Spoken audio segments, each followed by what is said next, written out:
Welcome to Discuss Nigeria on African Free Press Television. This is a special edition. My name is Leo Oketa. Today we'll be taking on two cardinal issues, developments in the country. Talk about the arrest in relation to the arms deal scandal made yesterday by operatives of the DSS and EFCC. As well, we're going to look at the developments from the Kogi State election. Today, to take on these issues in the studio with me today is Mr. Emeka Okoroafor, who is a legal practitioner here in Abuja. Thank you for joining us on the show today. Thank you for having me here. Now, what do you think about, what do you make of the arrest yesterday by the operatives of the DSS and that of the EFCC? Talk of the arrest of the former NSA, the former Chief Executive Officer of AIT, Raymond Okwesi, the former Sokoto State Governor, and then that of former Minister of State for Finance. What do you make of all this? Let me start with the issue of Dasuki. I would say that the arrest of Dasuki is a slap on our laws. If we can recall that a competent court in this country had already given orders compelling the DSS officials to leave Dasuki's premises, and the court had also ordered that he be allowed to travel abroad for his medical checkup, which order was flagrantly refused and abused by DSS. And who calls the shots? Who calls the shots? The DSS? Well, the government, of course. The government. And the Attorney General should have advised DSS properly to vacate the premises. But be that as it may, be that as it is, he's been arrested, and we believe that they would also treat his case within the confines of the law. Of course, the law provides that nobody should be detained more than 24 hours or 48 hours, as the case may be. So we expect that his arrest, as he's been arrested, he will be questioned, and he will be let go. If anything is found, then he will be immediately charged to court. And yesterday, it was more or less like everybody woke up and the papers were open. Everybody saw those who were linked to one or two scandals concerning the arms deal. Do you think, sincerely speaking, that the government is being a little bit selective in going about their probing? Well, I really do not think the government is being selective in going about the probing, most especially this arms deal. And before now, a lot of investigations have been going on, and probably a lot of names has also been dropping. It because on the investigating authorities or security agencies to, of course, calling those people whose name has been mentioned along the line of investigation for answers. If Raymond Okwesi has been invited by the EFCC for questions, of course, he has a duty to honor the invitation and provide answers where necessary. And if he's not found wanting, he will be, as far as I believe that he'll be let go. If anything is being found as it regards to the amount of money, if no answers is being given as it relates to the amount of money which he's being called in for questioning, then he will be made to face the full wrath of the law. Of course, the law is not a respecter of persons, but I believe that he's going there is on the invitation of EFCC, and after interrogation, he will be allowed to go. Where there will be problem is where he's being detained much more than the normal prescribed limitation within the Constitution, where someone should be detained. And that's to be 24 hours. Within 24 hours or 48 hours. Now, it's very interesting to look at it from perspective where you have tensions setting into the political sphere. Yesterday, the Senate President made a press release trying to dissociate himself out of not trying to. He actually said he had nothing connecting him with the arms deal that is in question. Now, are you sensing that so many secrecies, so many issues will still be unraveled regarding this arms deal scandal? The arms deal scandal is not such that should ordinarily be swept under feet, because a lot of lives have been lost in the fight against insurgency in the northeast. And a lot of people had before now screamed as to lack of military equipment to fight the Boko Haram insurgents. And some people were there, and money were taken to provide the military with some equipment which were not provided. So people should answer for it, and if you're found wanting, you should go in for it. But referring to the issue of the Senate President, it's like you said, it's more or less a rumor. The security agencies have said nothing in respect of that, and actually, he was making reference to a publish made by Sahara reporters. That is what I'm saying. If the question is, was he in the capacity to have been awarded? He had denied that he has never been in security committee. Yeah, in the 7th Senate. In the 7th Senate, and does he run a security firm? Did he bid contracts? Does he run a security firm?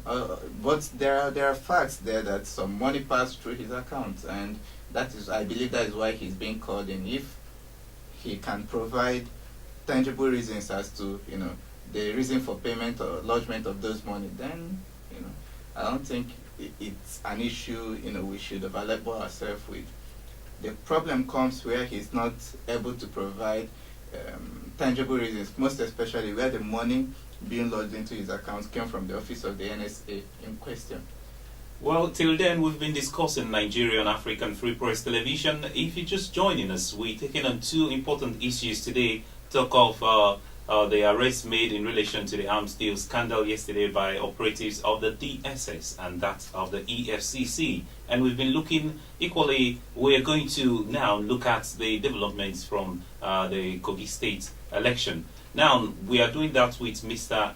Emeka Emmason Okoroafor, who is a legal practitioner here in Abuja. Let's get down to the Kogi State election. Should INEC have declared that election inconclusive? Well, INEC shouldn't have declared that election inconclusive. I think they were wrong, considering the fact that the APC was trailing with 41,000 votes, and they argued that the number of voters in the 91 polling units were about 49,000, which obviously higher than the margin, of course. But the question is, where in the 91 polling units, only 35,000 has PVCs. Of course, by the INEC guidelines, only those with PVC are allowed to vote. So from that figure alone, 35,000, there was no reason whatsoever to have declared the election inconclusive. And more so, where the number of voters that had been accredited on that same day were far less than about 19,000 thereabout. Anyway, be that as it may, the election shouldn't have been declared. Of course, the INEC should have gone ahead to declare the winner. Be that as it may, the INEC has done what they did, and we had the late Audu go the way he went. But you see the running mate, Faleke, saying he's very upset the way the APC has gone about the development so far. Yesterday, he made the day before yesterday. Sorry, he released a statement rejecting being nominated as Yahaya Bello's deputy. Now, in your own thinking, we don't have a provision in the Constitution where such situations should be addressed. But in your own reasoning, from a legal perspective, do you think Faleke should step in? Definitely. Faleke should have stepped in to the shoes of Audu, being his running mate, and what the Constitution, what the Electoral Act recognizes is a joint, it's the party, and the party gave Audu and Faleke ticket as, they held the ticket as a joint ticket.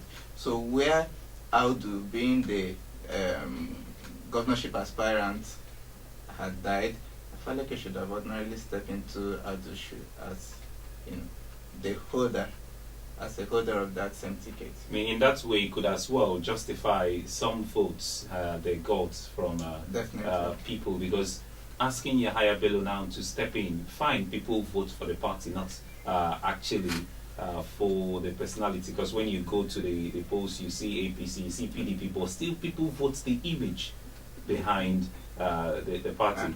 Definitely. Now, I will equally question the nomination of Yahaya Bello, in the sense that the courts had pronounced time without number that, you know, it's only someone who had participated from the in all the process of election that can benefit.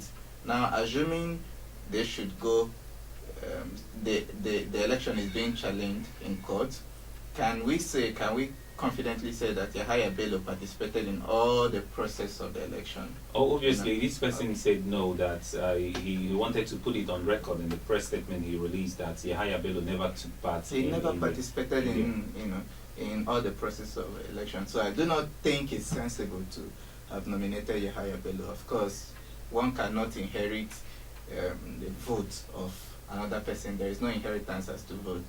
But if the party had presented Faleke, it ordinarily would have solved this big question everyone is asking. And obviously, it's because vote for Audu is equally vote for Faleke. And it's been breeding lots of violence, both verbal violence, and then the other day at the APC office in Abuja, you saw opposition followers attacking Yahaya Bello.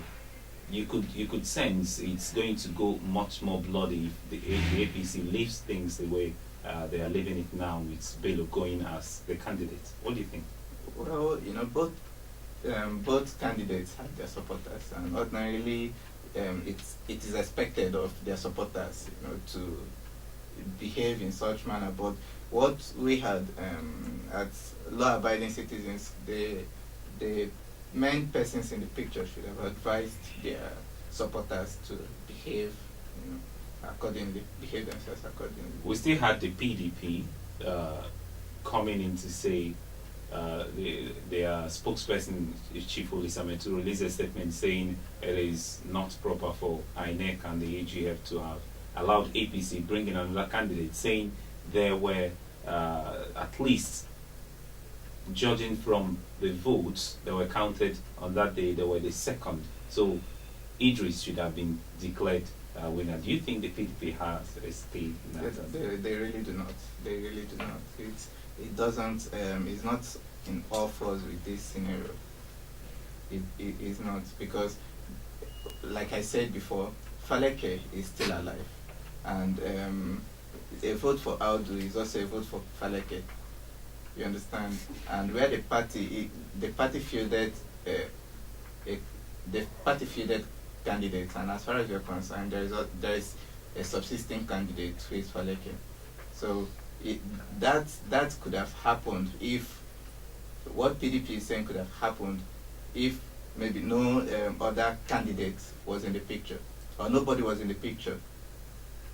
Yeah, then he could have stepped in. Yes, PDP. Of course, the candidate with the second highest number of votes could have stepped in.